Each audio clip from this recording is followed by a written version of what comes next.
Hi, everyone. Welcome to Everyday Real English from Real Life podcast.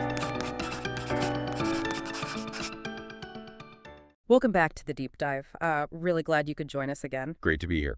And hey, just a quick reminder before we jump in, if you like what we do here, please take a second to like this deep dive, subscribe to the channel. And share it. Tell your friends if they're curious about this stuff too. Absolutely. Your support really, really helps us keep these conversations going. It does.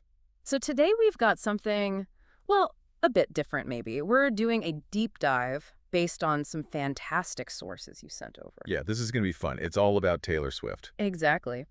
You asked us to look at how her interviews, her lyrics, how she actually talks can help you understand real, everyday English expressions. And it's a great idea because, honestly, her language is so relatable. It's everywhere. It really is.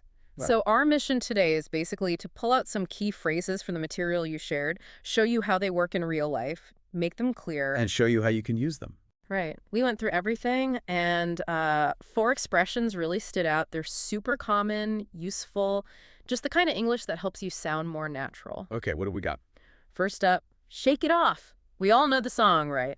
But we'll dig into what it really means day to day, letting go of stuff. Resilience, yeah, good one. Then kind of and sort of. These seem small, but wow, they're everywhere in spoken English. They soften things. Oh, yeah. Crucial for sounding natural, less direct, maybe. Totally. Then number 3 is knocked my socks off, a fun one, for when something just blows you away. Huh.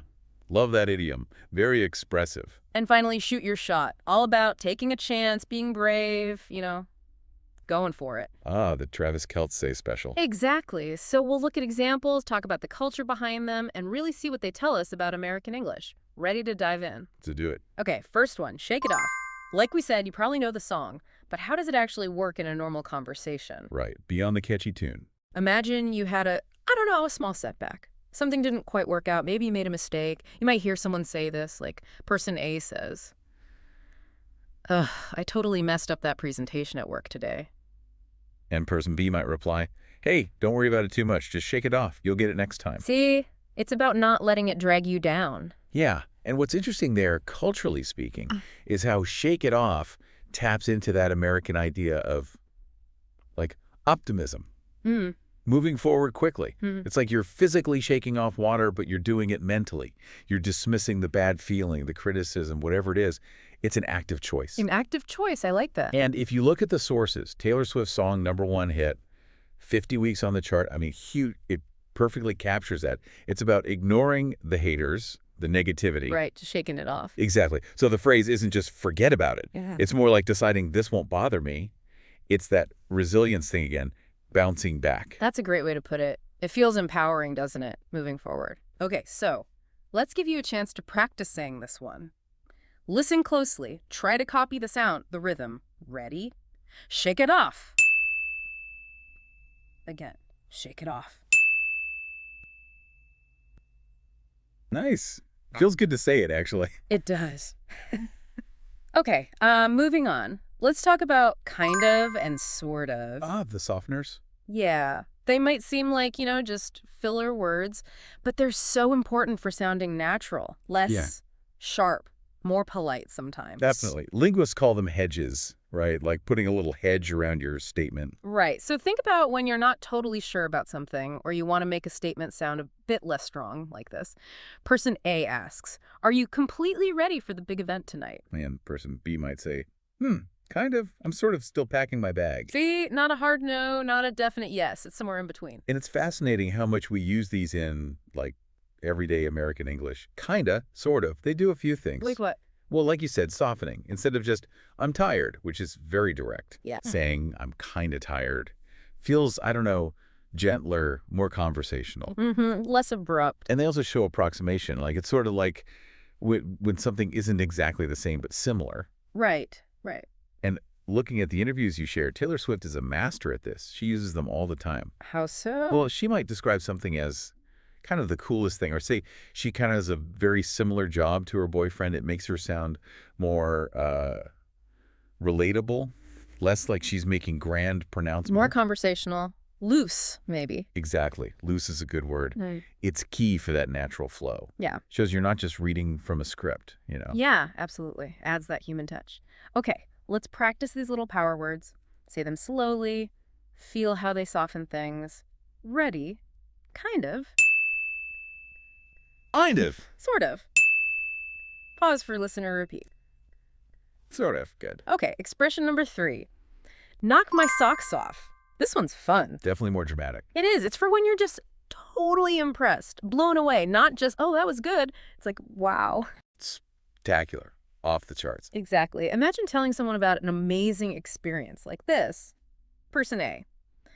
How was that new art exhibit you visited? Person B. Oh, you have to go. It absolutely knocked my socks off. The paintings were incredible. See? Big reaction. It's such a great idiom, isn't it? Knocked my socks off. So visual. It means something impressed you so much it was overwhelming, surprising. Like physically impactful almost. Yeah, like the force of the amazingness literally knocked your socks flying. It's hyperbole, obviously. Exaggeration. But everyone gets it. Totally. Yeah. And the sources you sent had their perfect example. Travis Kelce talking about the Eras Tour. Oh, yeah, that was gold.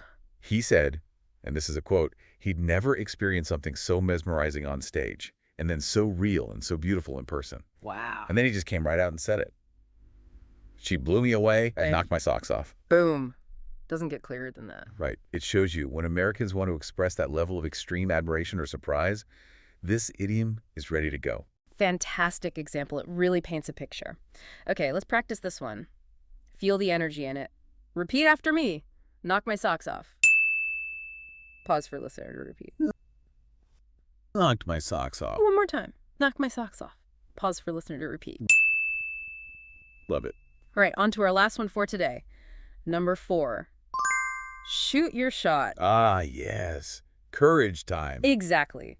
This is all about being bold, taking a chance, making an attempt, even if it feels risky. Especially maybe in romance or going for a big goal. Totally. Like you really want something, but you're hesitating.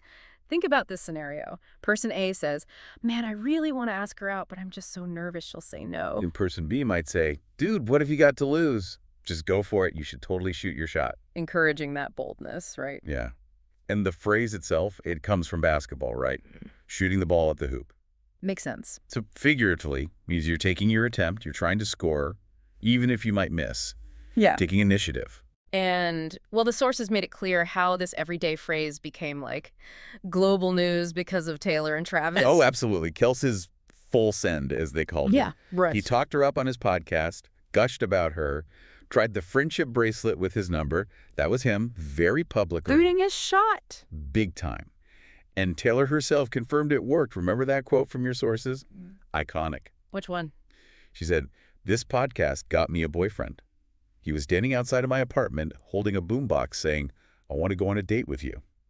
Amazing. That is the ultimate shoot your shot success story. It really is. And it kind of highlights that American cultural value of, being proactive.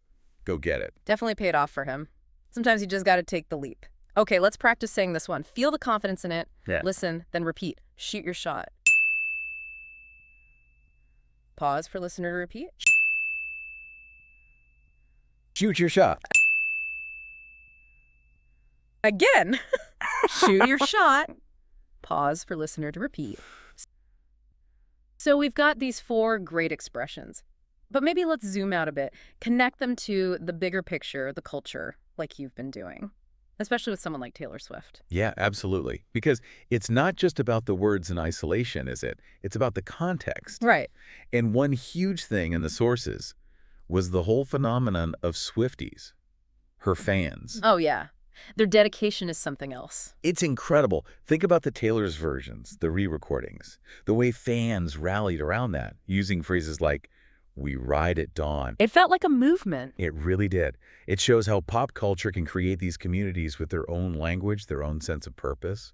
It's not just passive listening. No kidding. And speaking of not being passive, what about those Easter eggs the sources mentioned? That sounds fascinating. Oh, the Easter eggs. Yeah. Yes. Taylor is famous for hiding these little clues, these secret messages in everything. Like where? Music videos, lyrics, social media, even speeches. Your sources mentioned her NYU commencement speech. Apparently, the whole thing was packed with hints for the Midnight's album. The whole speech. Wow. Yeah. And remember the orange door she used exiting the Eras Tour stage? That was supposedly a hint for the next album, The Tortured Poets Department. That's amazing. It turns being a fan into being a detective. Exactly. It encourages that deep dive mentality we talk about. Fans look for connections, build theories. It's super interactive, and that's a big part of American pop culture now, that love for uncovering hidden meanings. So it teaches you to look beyond the surface level of language, too. Precisely. It's about implication, subtext. Yeah. All the stuff beyond just the dictionary definition. Which leads us to a really important point for you learning English. How much this pop culture stuff seeps into everyday chat. Oh, hugely. Americans quote song lyrics, movie lines, funny interview moments all the time. It's like a shared code. So learning these phrases from someone like Taylor Swift isn't just vocabulary building. No, it's cultural fluency.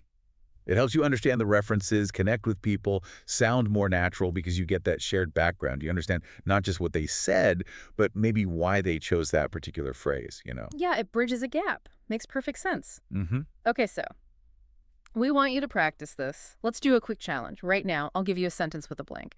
You fill it in, out loud or in your head, using one of the phrases we learned. Ready? Let's see how you do. First one. When I feel worried about a small mistake, I try to have it off. Pause for a few seconds. Should be. Shade tosh. Did you get it? Oh, so. Okay, number 2. After I saw that incredible live performance, my excitement really paused for a few seconds. That feeling, it really knocked my socks off. Nice. One more. If you really want that job, you need to be brave and... Pause for a few seconds. You gotta shoot your shot. Excellent. Great job trying those out. Seriously, keep an ear out for these phrases this week. You'll hear them. In songs, movies, conversations, they pop up everywhere. Yeah. The more you notice them, the more you use them, the easier it gets. Totally. So wrapping up today's deep dive, we looked at 4 really useful, really common English expressions, all through the lens of Taylor Swift, thanks to your great source material. We had shake it off, And knocked my socks off, and shoot your shot. and we saw they're more than just words. They reflect culture, communication styles. Yeah. Remember, learning English, it's kind of like music, isn't it? How so? Well, the more you listen, the more you repeat, the more you practice, the more fluent you become. It just starts to flow. That's a great analogy. It takes practice, but it's definitely achievable. For sure. So if you found this deep dive helpful, please do subscribe to the deep dive, give us a like, And share it with anyone else who's curious. and check the description. We've put together a free PDF guide based on the sources with more examples and practice for all these expressions. Oh, cool. Extra practice is always good. Definitely. Keep listening, keep practicing, keep exploring. And we'll catch you next time for another deep dive. Want to practice these phrases? Download your free PDF guide to review vocabulary, role plays, and quizzes. Find the link in the description and pinned comment, and feel free to share it with friends. Like and subscribe for more English tips.